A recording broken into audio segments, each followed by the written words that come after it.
programa. Sir, baseball, speaking of baseball, sabihin na namin, baseball ang isa sa pinakamatandang sports, hindi lamang sa Pilipinas, but sa buong mundo, lalo na sa USA. So, kumusta po ang baseball natin sa Lubuyan? Okay, thank you for inviting me. Salamat sa isa dahil malaki tayo sa usapan sa baseball. Ako ay naadal last year sa baseball. At nakita ko na kailangan para mulunan tayo tayo. Kaya na rin natin yung mga nasa world standings, yung mga tataas sa world standings. Alam niyo ba na tatlo out of the top 5 in the world is from Asia? Kaya Japan, Korea, Taipei, tapos US and Cuba. Pero hindi na nga, hihinalit tayo. Tayo na namumuna lang dito sa Asia. Sa baseball, time ng grandfather ko, time ng father ko. Ganda ba eh. Pero nakita ko na slowly nag-decline. There's a reason why. Kaya kami, nandito ngayon, at iniisip namin talaga, at saan ba tayo dapat mag-umpisa? Yes, sir. Kasi actually, dito tayo sa Rizal Memorial, at the heart of Manila, andito yung pinaka-sentro ng baseball program. Dapat, nandito yung historic baseball diamond field, no? Pero parang sa kanya, parang yung mga tournament natin, madalang yata. So, with your new vibrant leadership sa PABA, ano ba ang mga plano natin para mas maparating natin sa mga Pilipino na baseball pa rin ang isa sa sports na para sa mga Pilipino? Okay. Basically, ang baseball, para masabi mo nga yung Rizal Memorial, alam niyo ba na yung Rizal Memorial 1934, di ba? Problema niya, wala nang ginawang ibang baseball field since 1934, ang gobyerno. So, may saying sa baseball na build them when they will come. Diba? Sa movie. Parang dahil sa movie the Fields of Dreams with Kevin Costner. Since wala, hindi pero nakikita natin yung gusto ng mga tao pa rin sa baseball dahil sa mga pagkaani ng sa kalubang, nakita ko, pagkaani ng mga tubo, nagbe-baseball yung mga bata doon sa field na pinanggalan ng tubo. So, talaga gusto mo, kailangan talaga. Talagang impulso lang siguro. Kasi siya kung nabanggit mo ninyo na talagang very short or kulang ang mga babies natin sa sport of baseball, napaka-imposible nga na makakatulong tayo ng new players lalo sa grassroots area. So ano po parang sumula na siyempre long term, short term, para lang at least makakatulong natin. Okay, sir. Mabuti naman si Chairman Gore ay ganun rin naman na open siya sa lahat ng NSA na gumawa kayo ng venue. Kaya na, pinakahuli siya is the WPA na venue. Yung tennis, pinagawa niya, pinaganda para naman pumunta dito ang mga foreign players para lumaban sa Pilipinas. At ito, makakabuti rin sa Pilipinas. So ngayon, itong baseball, seryoso na kami ituloy. Actually, we have a group of PSC sana sa papuntang Taipei para makita yung sa kanilang facilities para itulad dito sa Rizal. Pero hindi kami pipigil sa Rizal. Kasi sa Clark, bibigyan kami ng lupa dyan. Para kayo ng baseball, yung Clark City. Ano yung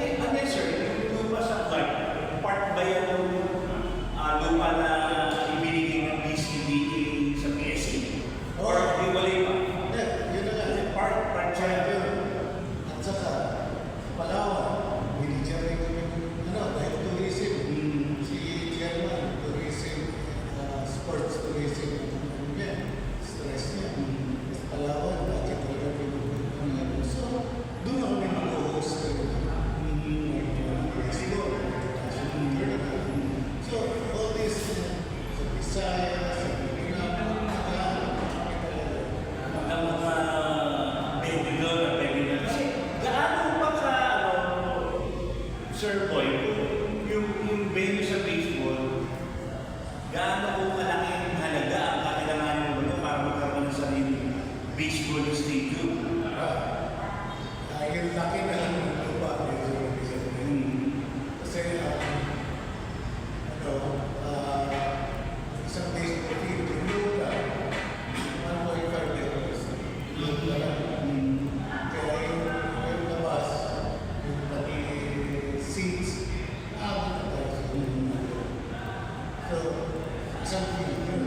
Pero kung gusto mo yun, yung full fields, kasi para sabay-sabay ko na madami na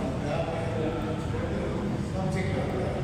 So despite the fact na wala tayong venue for aside from Rizal Memorial, wala tayong ibang venue, sa paano po napapatakbo ng PABA yung mga programa ninyo, paano tayo tournament sa grassroots or sa mga elite athletes natin, saan po natin sinasagawa? Yun ang pinakatahirap sa amin. Yung challenge lalo sa grassroots, puro makeshift field yan. Madami tayo itong football field. So, ginagawa namin, naglalagay na kami ng backstops sa likod ng screen sa likod para hindi na lumampas ng bola. Wala, makakadalaw ng maliit na field sa football field. Pero pagdating ng malalaki na high school, talagang nag-aanap kami ng lupang medyo malalaki para gumawa ng makeshift field. Kaya tulad na sinabi ko, wala na naman tayo ng available field sa Manila. Buti nga gumawa ng Taguig. Ano din ng field yung ginawa nila, UP. Ano rin yung ginawa nila ito. Pero puro private yata yan. Yan ang sa puro private.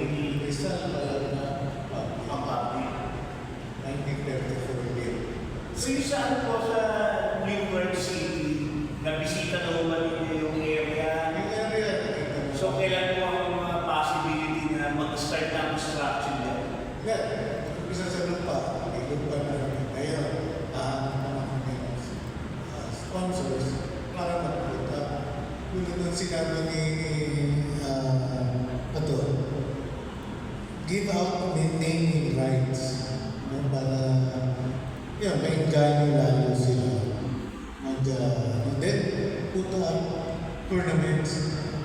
That's why mission namin is put up several tournaments all over the Philippines. And the champions of each region, bring them to Manila, host them, and play in Rizal Memorial. So the best of the best of the whole Philippines will come out. Ano po ang dati-dati mga high school, college, collegiate, or Well, pinapaano namin na grassroots, no? Pero dapat yung collegiate level. Kasi kung isipin nyo nga, yung players natin ngayon sa national team, karamihan na rin ay nasa UAAP. Sino mga tao nasa UAAP? Galing ng team sa Pilipinas ngayon. Nakipagsapalaran dito sa Manila, makakuha ng scholarship para maglaro ng baseball. So, madaming madidiscover tayo doon. Kaya bring the tournaments there so we can discover them there. Hindi ko na kailangan papunta sila. kailan po yung pilot tournament na binabalak po dyan? Well, later this year. Sa kaya mag-start? Luzon or sa Visayas? Ano lang na? Well, ongoing nga. Katulad na sinabi mo, yung sa Little League, isa sa April yun. So by May, June, mag-umpisa na kami sa NCR, and then sa Visaya, sa Iloilo, and then Mindanao. Most likely Cagayan or Davao.